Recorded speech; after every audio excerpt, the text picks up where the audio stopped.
इस खबर के प्रायोजक हैं पूजा श्री डिटर्जेंट पाउडर व केक।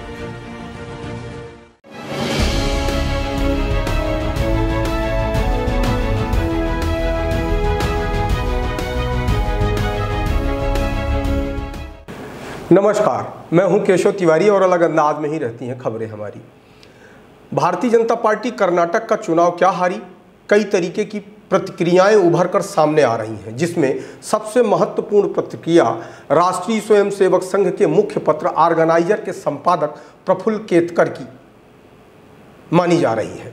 राष्ट्रीय स्वयंसेवक संघ के इस मुख्य पत्र ने भारतीय जनता पार्टी को सलाह दी है कि यदि अन्य राज्यों में चुनाव जीतना है तो एक चेहरे पर अपनी निर्भरता छोड़ दीजिए।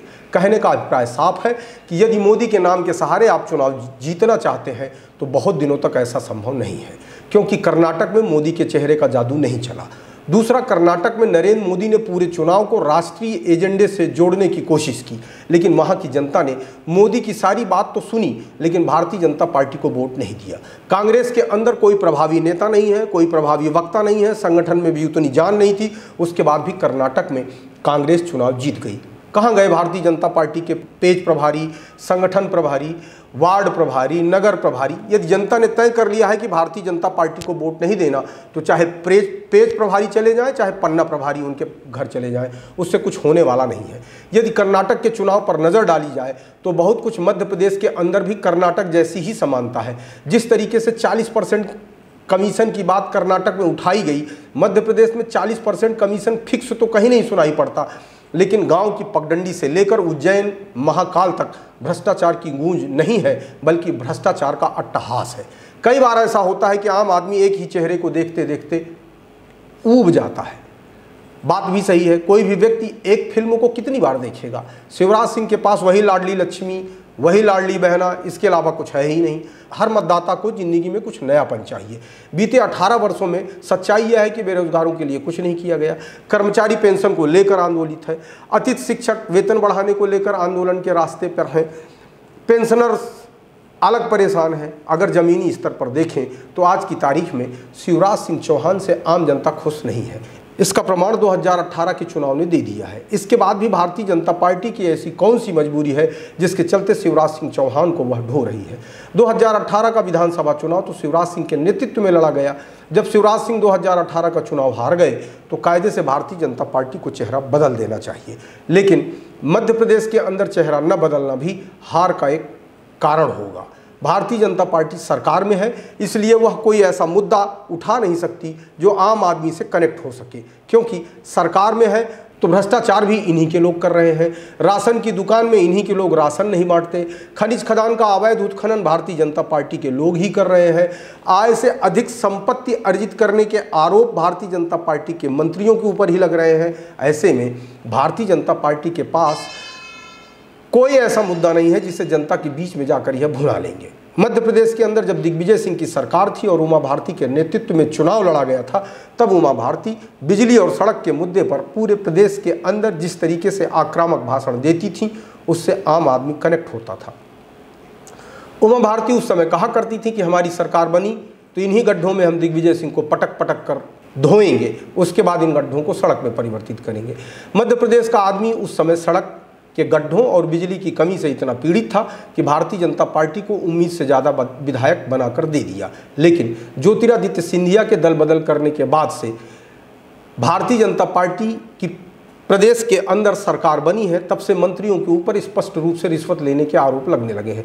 सुनने में तो यहाँ तक आता है कि ज्योतिरादित्य सिंधिया के समर्थक मंत्रियों ने भारतीय जनता पार्टी के विधायकों को भी एक नहीं सुनी। यदि भाजपा के विधायकों ने किसी के स्थानांतरण के लिए पत्र लिखे तो उनसे भी बिना रिश्वत लिए स्थानांतरण नहीं किए गए।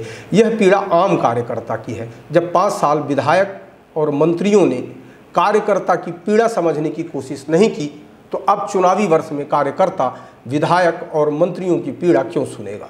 विधायक, सांसद, मंत्री पार्टी के कार्यकर्ताओं के अलावा अपनी निजी फौज की ज़्यादा चिंता करते हैं। अब भारतीय जनता पार्टी का कार्यकर्ता भी यह सोचने लगा है कि जिन निजी कार्यकर्ताओं की चिंता सांसद, विधायक और मंत्री ने अपने स्तर पर की है, अब वही निजी कार्यकर्ता विधायक, सांसद, मंत्री को चुनाव जिता ले। पन्ना प्रभारी, पेज प्रभारी, वार्ड प्रभारी, नगर प्रभारी, अब इन सब बातों का कोई मतलब नहीं रह गया। पानी सर के ऊपर जा चुका है। कार्यकर्ता बुलाने से मीटिंग में भले चला जाता है, लेकिन अंदर से कार्यकर्ता के मन से अपने नेताओं के लिए बद्दुआ ही निकल रही है।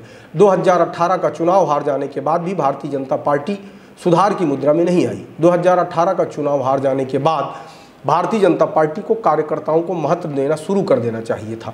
भारतीय जनता पार्टी का नेता भाषणों में तो अपने कार्यकर्ता को देवतुल्य कार्यकर्ता कह देता है, लेकिन उस नेता की निगाह में एक कार्यकर्ता की हैसियत पदवेश से ज़्यादा कुछ नहीं होती। यदि मध्य प्रदेश से शिवराज सिंह को भारतीय जनता पार्टी हटाती है तो सवाल यह उठता है कि मुख्यमंत्री किसको बनाया जाए। भारतीय जनता पार्टी पिछड़ा को हटाती है और पिछड़े को ही मुख्यमंत्री बनाती है तो उसमें प्रहलाद पटेल भी पिछड़ा वर्ग से आते हैं और ज्योतिरादित्य सिंधिया भी पिछड़ा वर्ग से। यदि ज्योतिरादित्य सिंधिया को मुख्यमंत्री बनाया जाता है तो भाजपा के पुराने कार्यकर्ता उनके विरोध में आ जाएंगे, लेकिन प्रहलाद पटेल तो भारतीय जनता पार्टी की रीति नीति से पूरी तरह वाकिफ हैं और तपे तपाए हैं कार्यकर्ता हैं। वर्तमान हालातों को देखते हुए जिस तरीके से ऑर्गेनाइजर के संपादक प्रफुल्ल केतकर ने टिप्पणी की है, उसे देखते हुए तो ऐसा लगता है कि मध्य प्रदेश के अंदर भारतीय जनता पार्टी के पास एक तरफ कुआं है तो दूसरी तरफ खाई है। भारतीय जनता पार्टी के पास कोई मुद्दा नहीं है।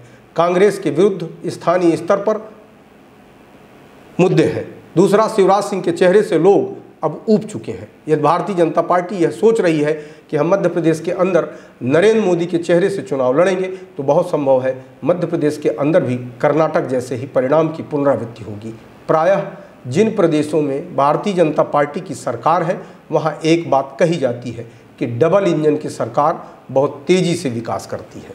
लेकिन विकास का उज्जैन मॉडल न सिर्फ मध्य प्रदेश की जनता ने देखा, बल्कि देश के साथ विदेश में भी बड़ी बारीकी के साथ विकास का यह मॉडल देखा गया। यह वही भारतीय जनता पार्टी है जो राम के नाम पर दो सीट से केंद्र की सत्ता में स्पष्ट बहुमत तक पहुंच गई। वही भारतीय जनता पार्टी भगवान की मूर्तियों के निर्माण पर भ्रष्टाचार करती है। यह बात आम आदमी को कुछ ज़्यादा ही नागवार गुजरी।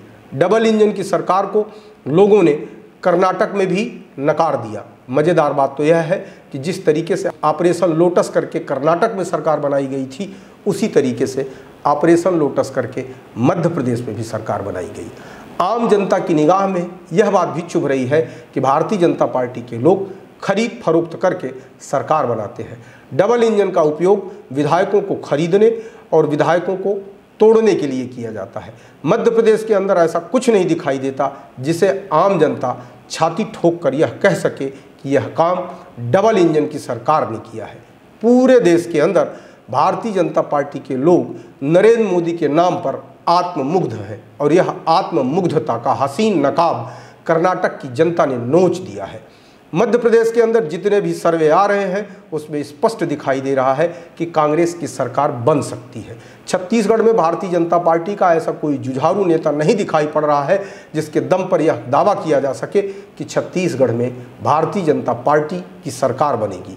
रही बात राजस्थान की, तो यदि वहाँ की जनता कांग्रेस की सरकार से ऊब गई हो तो भले ही भारतीय जनता पार्टी राजस्थान में सरकार बना ले। बाकी आत्ममुग्धता के नज़ारे को जिस तरीके से कर्नाटक में नज़र लगी है उसे देखते हुए तो यह कहा जा सकता है कि मध्य प्रदेश में भी आत्ममुग्धता की नज़र उतारने के लिए जनता उतावली बैठी है।